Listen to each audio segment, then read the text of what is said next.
Assalamualaikum warahmatullahi wabarakatuh. Saya Aura Fatarianti ingin menjelaskan PowerPoint etika bisnis. Pengertian etika bisnis menurut para ahli yang pertama ada dari Josephus. Etika berbisnis adalah penerapan moral dalam bidang ekonomi, utamanya industri bisnis. Dan yang kedua ada Muslis.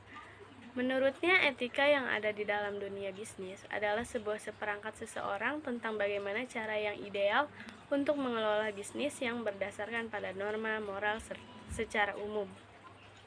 Dan yang ketiga ada Hill and Jones. Etika dalam bisnis adalah bekal bagi setiap pemimpin sebagai pertimbangan pengambilan keputusan dan strategis dan berdasarkan moral. Ada juga teori etika bisnis. Teori keutamaannya, yang pertama, teori pertama adalah tentang keutamaan memandang bagaimana seseorang bersikap, perilaku dan sikap baik seseorang akan menciptakan watak dan karakter yang baik secara moral juga. Dan teori hak. Seperti pembahasan etika pada umumnya, teori hak berbicara mengenai sesuatu yang pantas dan harus didapatkan oleh seseorang individu, sehingga jika dilihat dari segi bisnis, segala keputusan yang diambil perusahaan tidak boleh melanggar hak seseorang.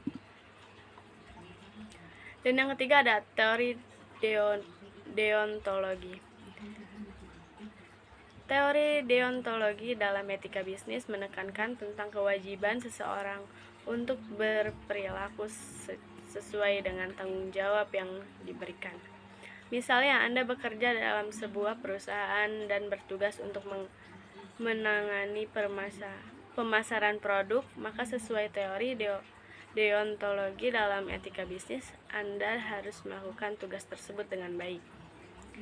Dan yang terakhir ada teori teleologi. Berasal dari bahasa Yunani yaitu telos, yang berarti tujuan atau akhir. Teori ini menganggap bisnis etis adalah yang berhasil menciptakan keseimbangan dengan baik hingga pada tujuan akhir, sehingga dalam kata lain teori ini mendasarkan konsep kebaikan. Prinsip dalam etika bisnis yaitu yang pertama otonomi. Seperti yang kita tahu, kompetisi seseorang pelaku bisnis dalam mengambil keputusan haruslah baik. Prinsip otonomi memandang hal tersebut sebagai wewenang perusahaan sepenuhnya, sehingga visi dan misi yang disusun membawa dampak baik pada kesejahteraan karyawan dan stakeholder perusahaan. Dan yang kedua ada equilibrium.